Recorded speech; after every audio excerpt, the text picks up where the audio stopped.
Afternoon, everybody. Thanks for making it to another video. I am trying to cut this video quick as I get ready to leave town. Plenty of things to do at work, so luckily we'll be able to finish this hopefully on a lunch break. So getting right into it, the final piece, the optimal power tuning for speed density. So this is a little different than down low. Just to recap, down low, I mean we have low RPM, low pressure, low speeds overall, and we're at idle, low throttle, partial throttle, all points in between, right? So that by now, if you've been doing the exercise, you should have gone through 10 tables, tables 10/1, 11/1, 12/2, right, with the high-low method. And you probably did 2 to 3 runs on each of those. So if you've done the 25 to 30 speed density runs for the lower part, great. That is the bulk of the work, right? Now we need to do the specialized work of how we calibrate speed density at wide open throttle, which is where it matters most. And now that we've done the work down below, we know that when we do tip into power, we're doing it from a good place. We're not shooting ourselves in the foot trying to go all over the power band. So how do we do it? Now, in full disclosure, this is work that I've done previously. This is actually from my optimal power tuning over the summer. I'm reluctant to touch it because recent logging has shown I'm still within 1 to 2% on my wide open throttle model. I'm not touching it. And you shouldn't either, right? Once you've got that dialed in, it's worth its weight in gold, right? You lock it. But this is how I got there. And so we're going to look at, I have a tune here. It's a speed density tune. Within this tune, don't believe me, let's prove it. Let's go to the variable camshaft section within airflow off the engine tab. And we will see if I go to fuel economy. Let that open up. That is still fine. That is stock. That is normal. So that's for fuel economy. I have to remind myself how I did this. These should all be still pretty stock. Yep, that's stock. So if we come over to optimal power, let's see. Give me one sec. Okay, I've reminded myself what the hell's going on. All right, so yeah, this one is different. We can't use these buttons over here to set our mapped points. It wouldn't matter because when we go into optimal power, the computer, the ECU, essentially keeps optimal power as a poker hand close to its chest. It doesn't let us command it like we do the other modes for low throttle, right? And that makes sense. It's a specialized function. So how then do I force myself to stay in the mapped point I want to for optimal power?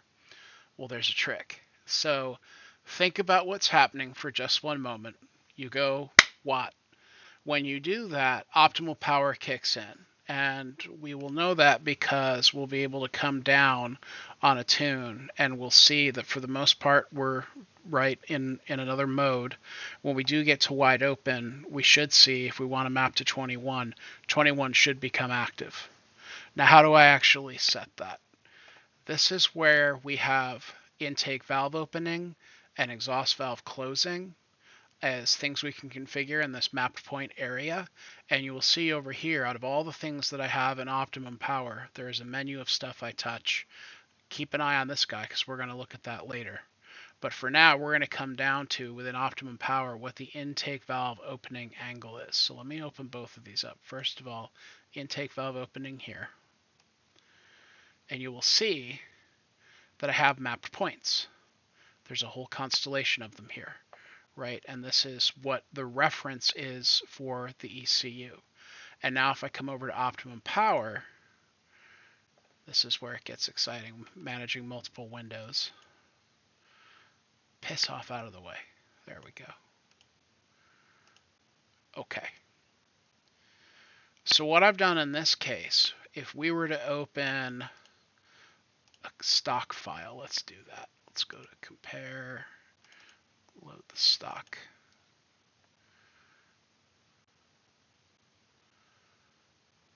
Let that come up. Okay. The stock values for optimum power for the intake valve opening angle are referenced here.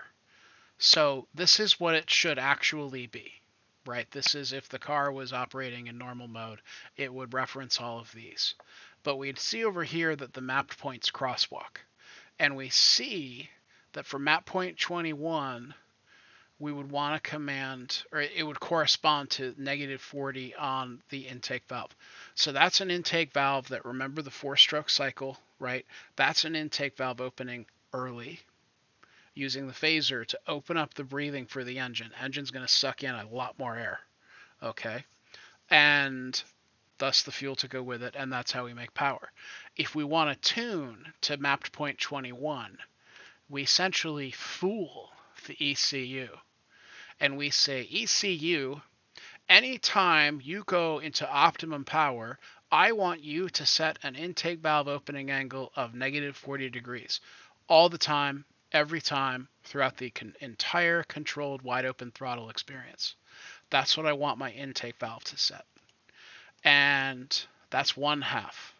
The other half is I go to my exhaust valve. And I see here I have another schedule of all the mapped points. And I see on map point 21, I want an exhaust valve setting of 0. That's what corresponds to the map 21 state. And if I come over here to optimum power, lo and behold, I have said, so ECU, during optimum power, throughout the entire wide open throttle cycle, I want you to lock in at 0 degrees. And so by doing this, we didn't tell the VCT scheduler to stay in map point 21. We kind of came behind it into the optimum power settings and said, throughout all of optimum power, what, -40 intake, 0 exhaust, right? And that sets the band in the middle there for massive airflow to come in. It also happens to correspond to map point 21. And so having set our tune like this, just to show you, this is the log from the file that we used, right? Having set it up to work this way. This is our down low, the band, and we want to filter through all this crap. And we want to come to this moment right here. This is the wide open throttle peak, and you can see here as we tip into power, look at that. This guy right here with the mouse, right? Map point 21 weight during the wide open throttle cycle. You can literally even see it tip in. It was at 10:11. I hit the gas, and oops, something like, where are we? What are we doing? The ECU, the HDFX in this moment at 3,000 RPM with a heavy throttle is saying, okay, what are we doing? And it decides, bang, right? Look how quick that is. That is like a millisecond, a thousandth of a second, how quickly that ECU determines that. It reads the angles on the intake and exhaust, and it sets it to map point 21. Don't believe me? You can even come up here and see. VCT intake cam phase angle, -40. Exhaust cam phase angle, 0. That is how much control we have over the ECU when we use these methods, okay? And throughout the entire band here, you can see we've locked in the angles, and we lock in, we stay at map point 21, okay? So let me just come back up here. That is how you would do that. And for mapped points 20 through 25, 1, 2, 3, 4, 5, 6, you would follow this schedule. So for map point 20, you would set the exhaust angle to 10, 21, 0, 22, 0, 23, 15, and so on. You would end at map point 25. Mapped point 26 is not used. Not used. We can prove that elsewhere in the tables, but I won't belabor the point. It's just not there. And if you look at the rest of the map point schedules, all right, I've convinced myself. Map point 26 here, right? There's nothing there. There's nothing there because, oh, well, there's stuff there. I assure you it's not used, right? And here's optimum power, but you can't really play with it. In fact, if I think I go to the calculator. That does have map point 26, and there's optimum power. So yeah, we can. It appears you could edit the optimum power table directly here. Don't.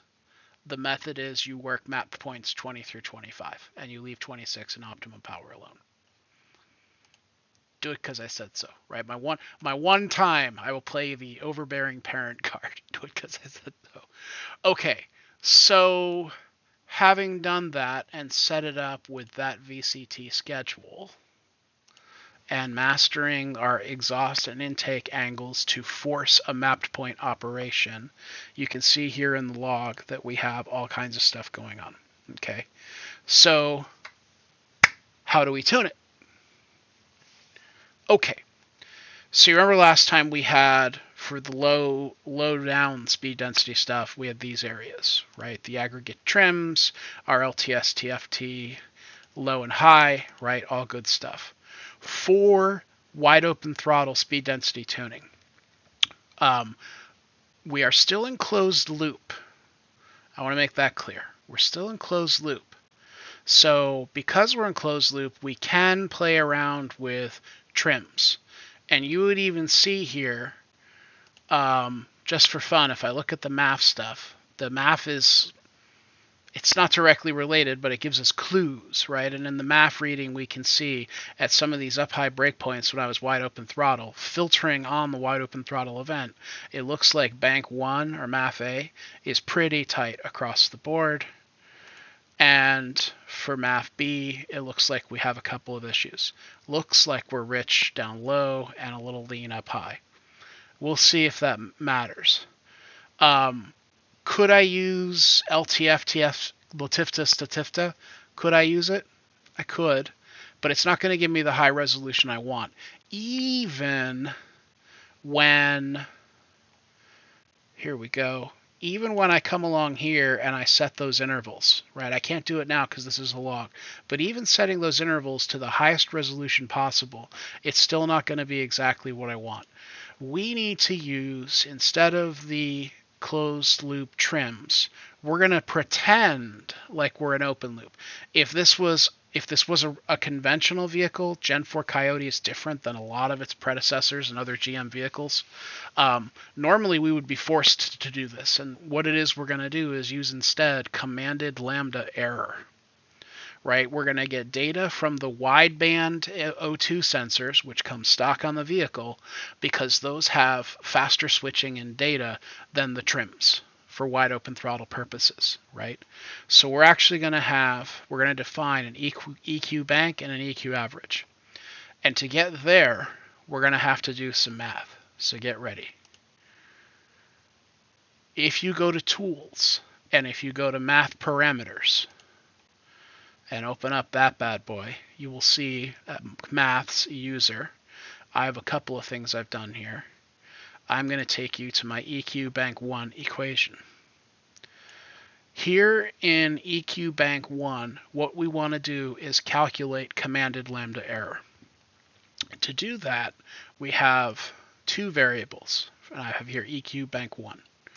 My first variable is I say, go get me the wideband EQ ratio bank 1. Now, there's something to be aware of here, and this is, again, I'm going to harp on units.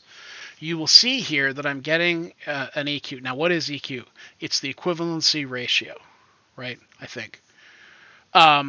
It's basically lambda upside down. So lambda, I even have a chart here I keep on my wall. And then maybe this is something we'll make available at some point, right?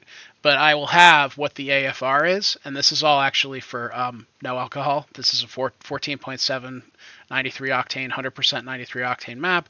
It would show that a 14.7 is what I have for my normal AFR. A lambda at 14.7 is 1.0. EQ is 1.0. As I richen up and go down, my lambda goes down. So I would richen to like 0.96, 0.94. And then the reason this section's highlighted is because this is what you would want to command as a power enriched AFR, which we'll talk about next time. But you would see here, like the lambda would be 0.86, the EQ would be 1.16. It flips the ratios, right? You don't need to worry about that. Suffice to say, if you see here that this is a lambda unit, we know we're dealing in lambdas, even though it's called an EQ ratio. If you're lost, don't worry about it. It's inside baseball math stuff. The key is we're going to ask it for from the wideband. Now that's the other thing. The wideband is the actual truth from the exhaust stream. It derives from the O2 calculation what the real actual content in that exhaust stream is and whether or not you're rich or you're lean. We don't want to use like a computer tell on yourself what did you command and what did you get. We don't trust it. We want a sensor outside the loop, hence open loop. That's what open loop means. It means we have a wideband sensor outside of the computer's sensors and you know other doings, the HDFX, the data, the crunching. It's external to all that. It's just like all I know is the real lambda is this, right, based on its calculations. So that's what we're asking for. Show me the actual. And having gotten it, go to the computer though and say, what EQ ratio were you commanding, right? In the moment. Sync it up to the moment and tell me what's up. So it says here, if I had an actual lambda of 0.88 and I was commanding, 0.92, that's a gap of 4%. I'm 4% richer than I should be.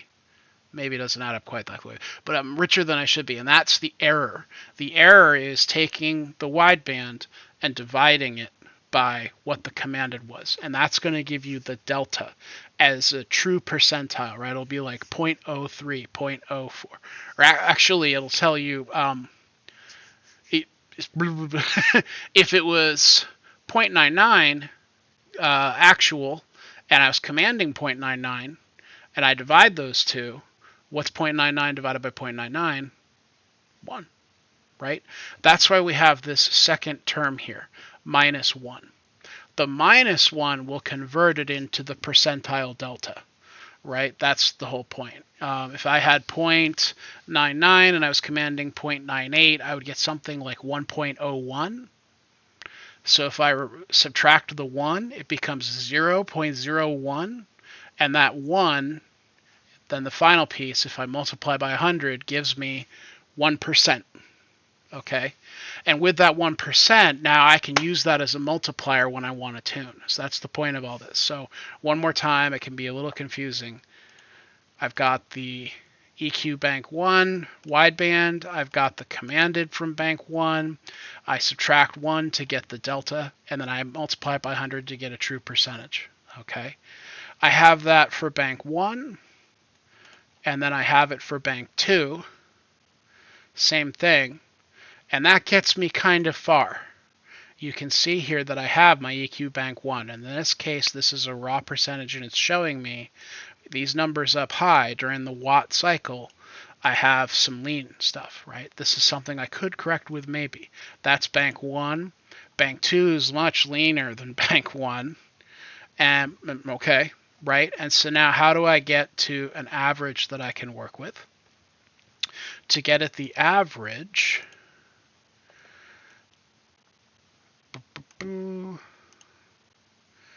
I have, those are my filters.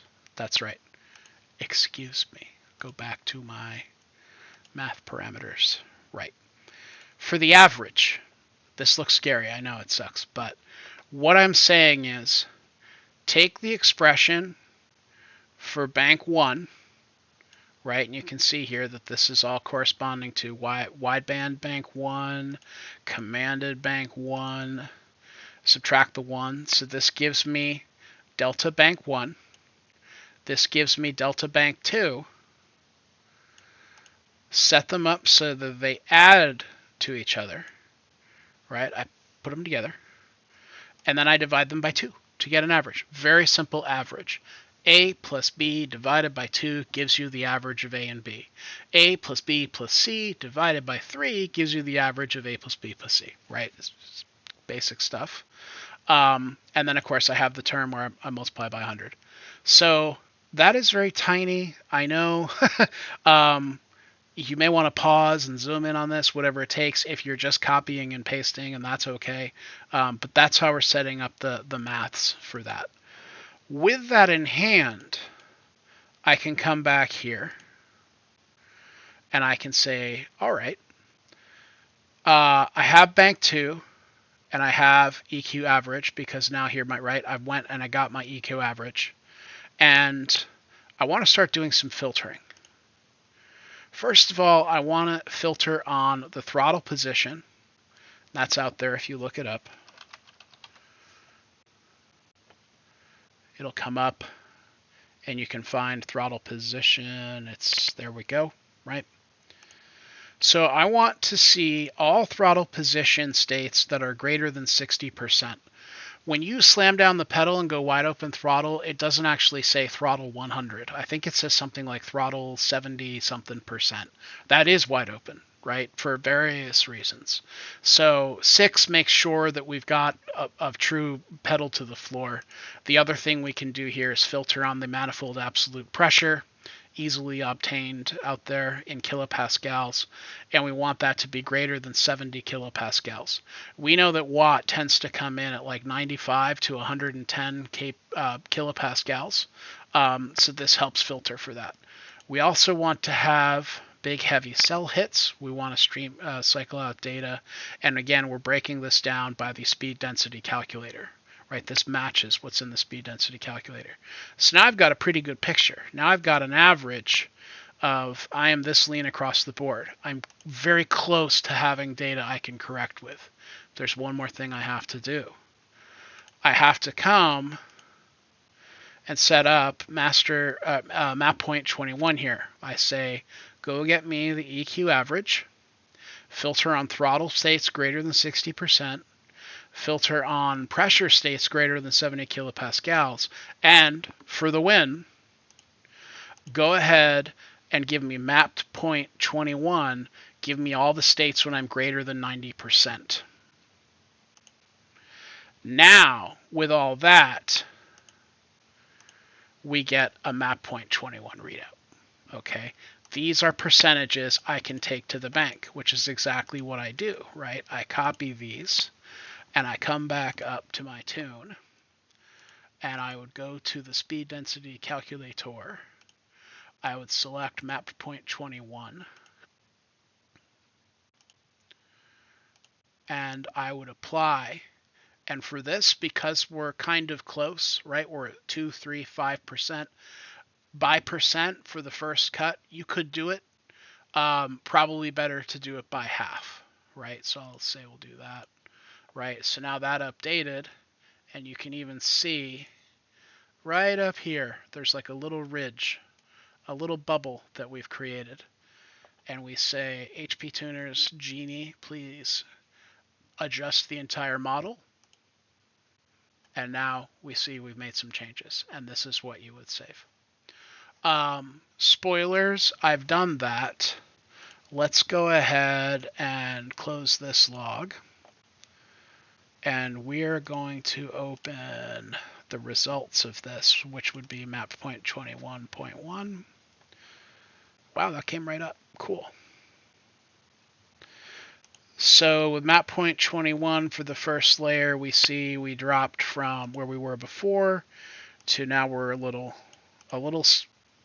we've cleaned up here, but we've got a little extra coming in, right? And ultimately that resulted in a tune. Oops. No, I don't. It's old data anyway, but whatever. We ended up coming to 1.2, right? So within 3 iterations, I got it within, I'm guessing probably all under 2s here, right? In fact, I think what I did was take this one and I went straight on to the next one, right? So 20, 21, 22, 23, 24, 25. All with the same method.